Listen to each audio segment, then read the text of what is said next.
Hello everyone, welcome back to another episode of r/entitled people. In today's episode, neighbor's mother wants my husband's parking spot permanently. My entitled neighbor wanted to join us for dinner. Entitled Elaine strikes again. Before we get started, make sure to subscribe so you will never miss a video. So let's get started. Neighbor's mother wants my husband's parking spot permanently. Our car was stolen in June and then returned to us at the end of July. It's being worked on and my husband has had to tell our neighbor's mother who visits she can no longer park in our parking spot. All well and good until today when I am coming home from some errands.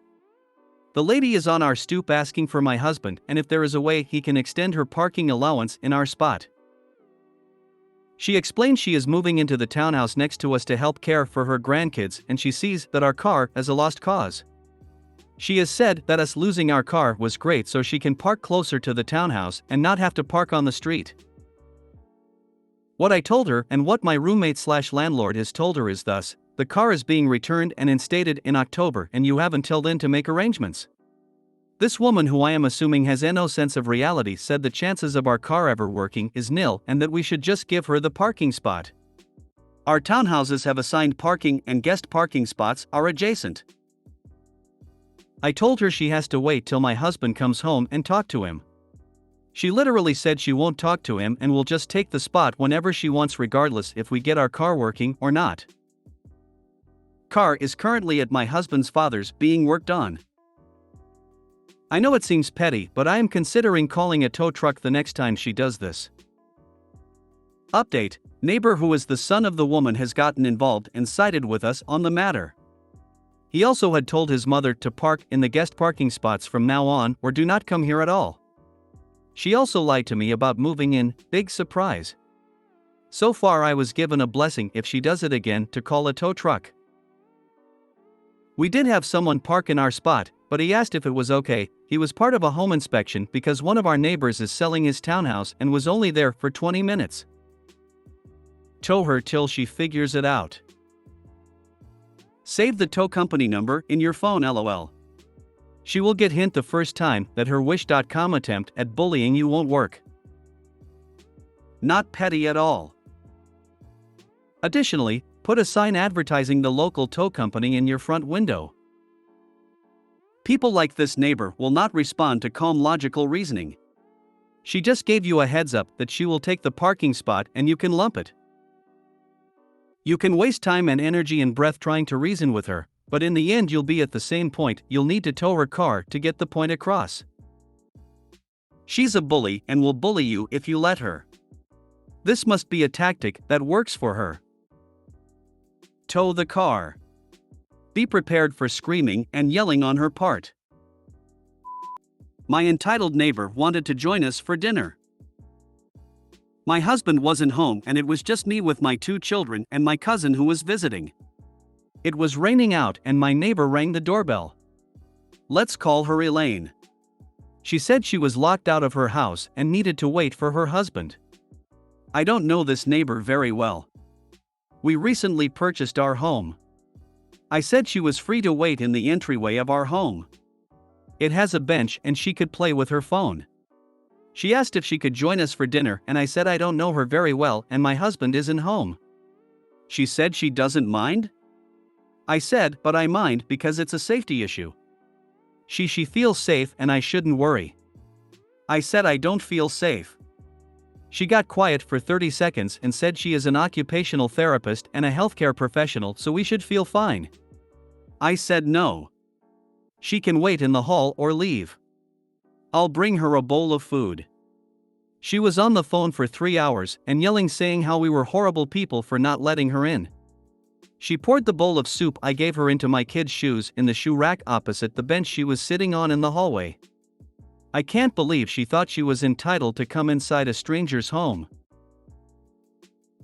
Edit: the hallway in my home is 12 feet long and has 2 closets, a long shoebox, and a bench. The hallway/entryway is the entrance into my home. There's a door leading into the house at the end of the hall and it locks.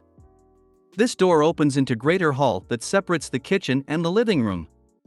The door leading into the actual home part of the house is always locked, and I locked it and didn't let her in there. She wanted to go inside and eat in the kitchen with my kids and cousin. I don't know her very well. I did give her food and I allowed her to come inside the hallway/entryway because it was raining. We were in the kitchen and we heard her on the phone for hours and didn't know what to do. We recently moved into this neighborhood.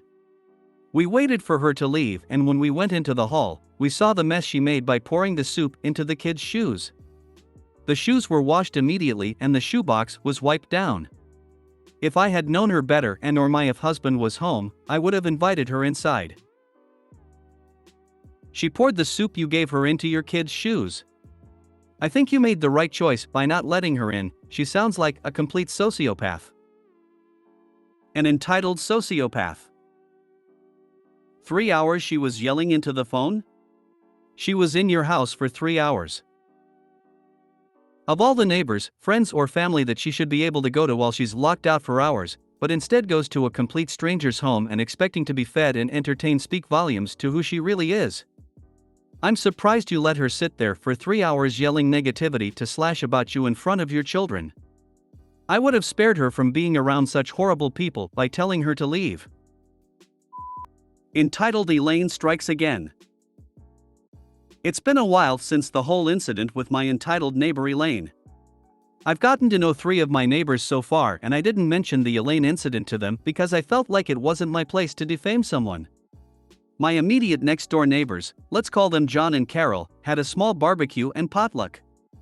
They invited other neighbors and I talked to many of them and started to get to know them. Overall, everyone was very friendly. Towards the end of the barbecue, Elaine came around knocking at the backyard gate with a bag of containers. She said she rang the doorbell but no one answered. Carol went towards the gate but John told her to sit down and got an angry look. He asked her if she needed anything. She said she wants to join the party and everything smells really good. John said this party is potluck and it's nearly over and about all the food is finished. Elaine asked why if she could come in anyway. Carol chirped up and asked if she brought anything. Elaine said she didn't, but she's sure there's more than enough.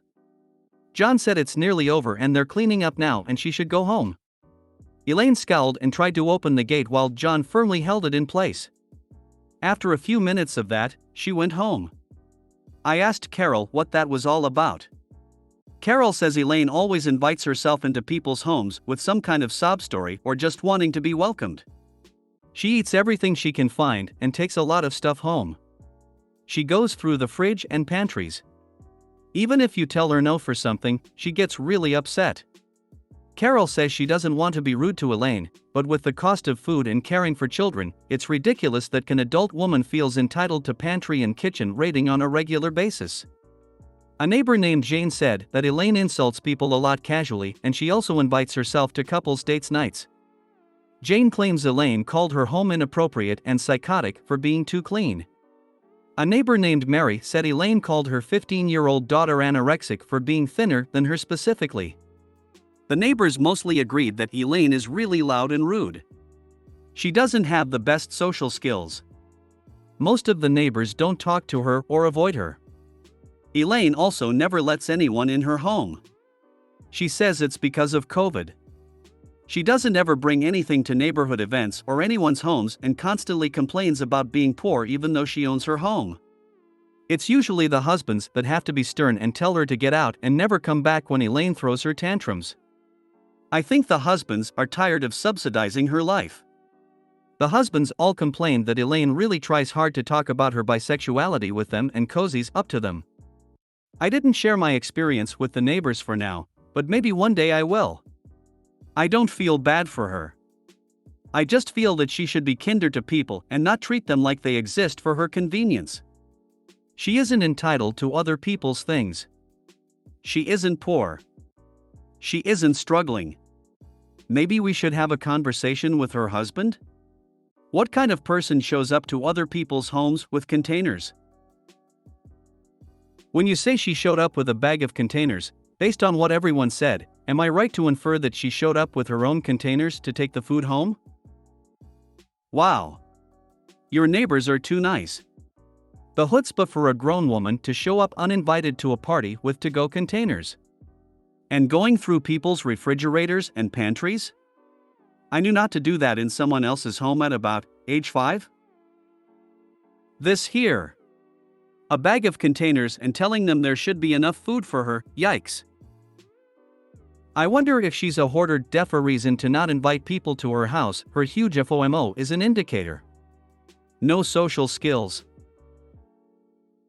If you made it to the end of the video, thanks for watching.